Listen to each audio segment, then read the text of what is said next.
Assalamualaikum warahmatullahi wabarakatuh. Alhamdulillah kita ketemu lagi di Ngopi Ngobrol Pagi Hari. Siapa yang mau menemani ini?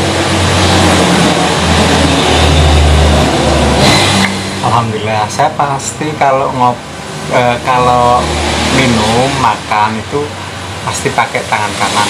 Tapi mohon maaf, pasti kelihatannya pakai tangan kiri. Kamera terbalik, mohon dimaafkan. Jadi ternyata kata minal aizin wal faizin itu artinya bukan mohon maaf lahir dan batin. Seperti kita ketahui, kita kira minal aizin wal faizin itu mohon maaf lahir dan batin. Ternyata minal aizin wal faizin itu artinya kurang lebih mudah-mudahan orang yang kembali dan menang atau beruntung. Jadi kita di sini mungkin diartikan kembali fitri kali ya. Kalau Idul Fitri kan, fitri itu fitrah. Fitrah kita itu suci bersih. Setelah 1 bulan lamanya kita berpuasa, kemudian kita beridul fitri, artinya memang hari kemenangan sih ya. Idul Fitri biasa disebutkan hari kemenangan. Nah, kita itu nggak puas ternyata Idul Fitri hanya sehari ya. Kalau di belahan yang lain, di Arab Saudi katanya, atau di tempat manapun itu mereka merayakan cukup 1 hari kan. Nah, tapi kita enggak, kita 7 hari full itu bersilaturahmi ke sana kemari, ke tetangga, ke saudara gitu ya.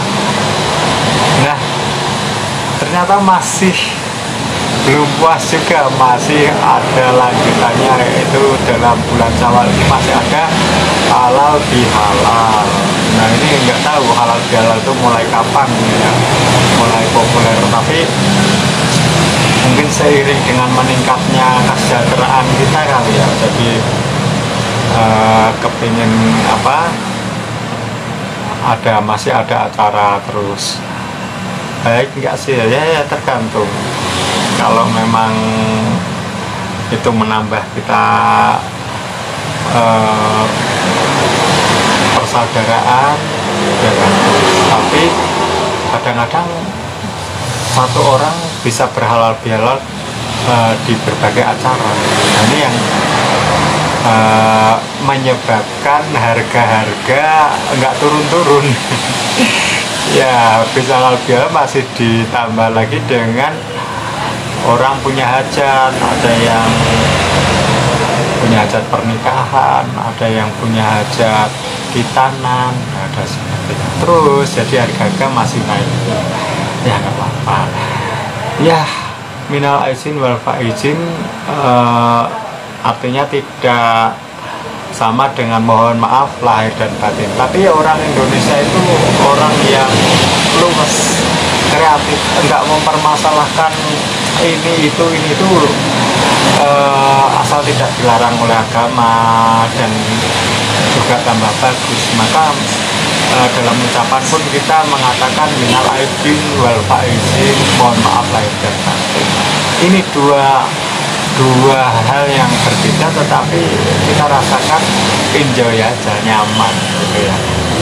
Kalau biasanya sih ditambah taqabbalallahu minna wa minkum,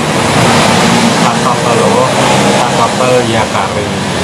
Semoga itu mendoakan semoga puasa kita diterima.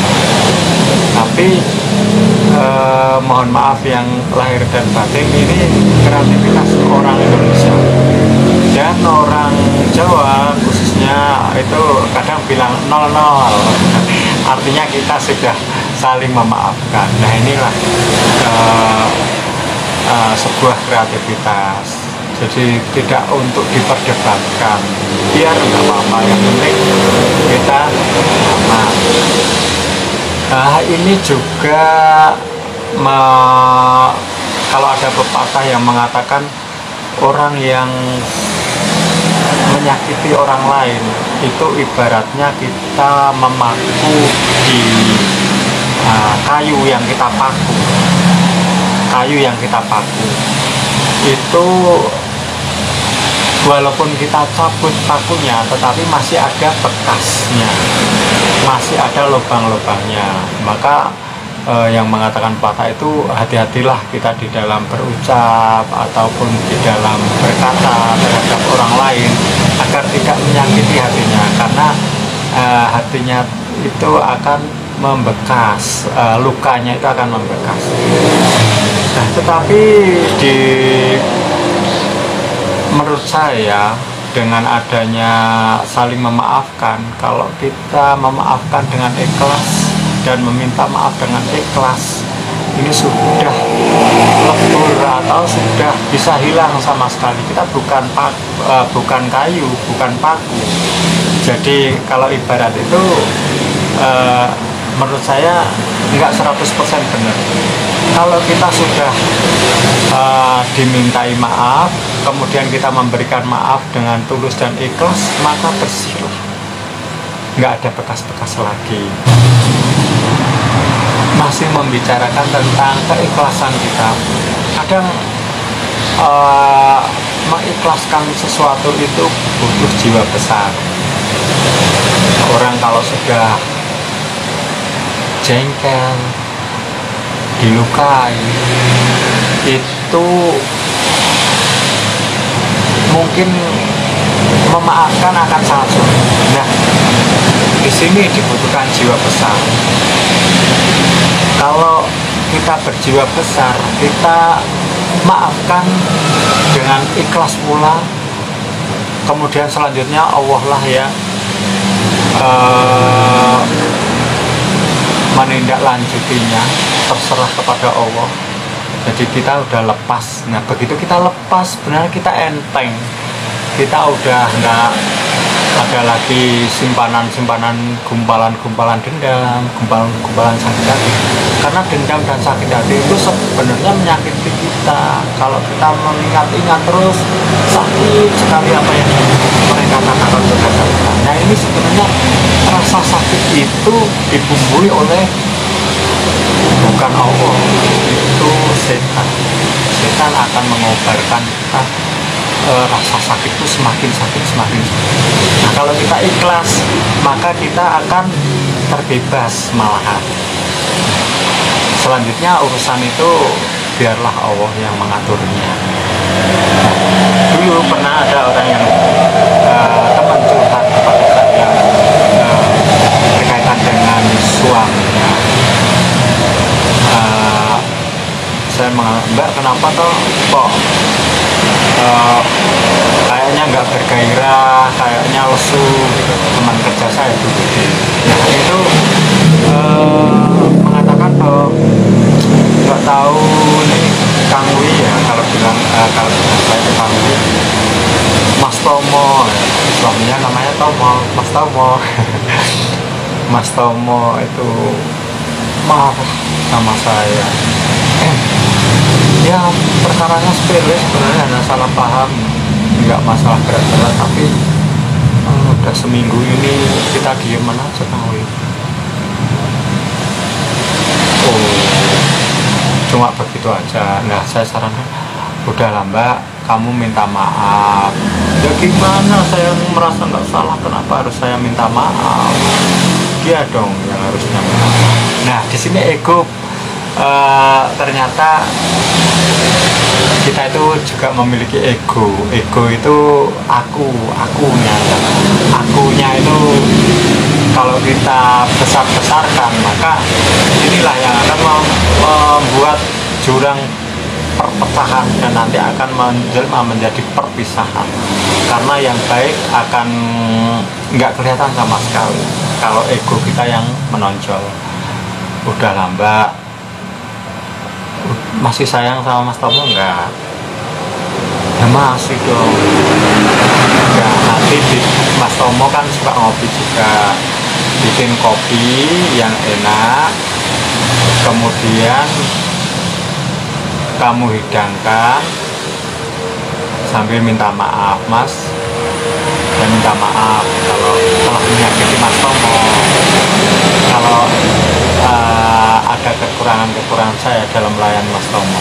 Nah, besoknya yang udah minggu baik udah 1 minggu saling nggak nyapa itu udah mesam-mesam Mbak Yani, Mbak ya, sorry saya sebut ya, teman saya itu, kenapa Mbak kok ceria sekali, makasih Kang Wi, makasih sarannya kemarin udah aku jalani, dan ternyata langsung dia juga minta maaf ke saya dan malamnya minta dipijit dan selesailah ya. Kalau suami istri itu kayaknya tuh masalahnya segunung, tapi kalau kita yakin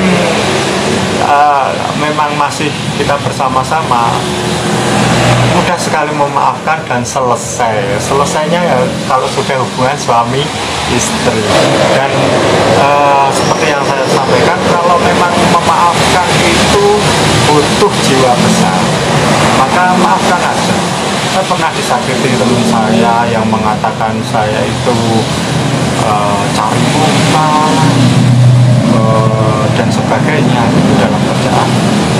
Tetapi seiring waktu, karena saya memang ya begini, enggak seperti yang dikatakan, akhirnya dia minta maaf dan saya juga luberkan aja, artinya maaf ya udah, daripada saya yang tersakiti juga. Kan nggak enak diam-diaman sama temen, kayak ada jurang pemisah yang orang itu kesini saya harus ke sana, orang itu lewat sana saya harus lewat sini ya. Nah, itulah, maka di momen-momen yang bagus ini, Idul Fitri, halal bihalal, kalau menjadi budaya ya monggo lah. Kalau saya sih lebih ke yang sederhana saja, tapi itu kan pilihan. Kalau acara RT ada halal bihalal, tingkat desa ada halal bihalal, ya selama kita dijalani dengan enjoy saja, tidak memberatkan, ya hal yang baik. Saya pikir kita nikmati aja. Oke, begitu dulu minum kopinya. Mungkin di sini sebentar lagi maghrib. Istirahat. Wassalamualaikum warahmatullahi wabarakatuh.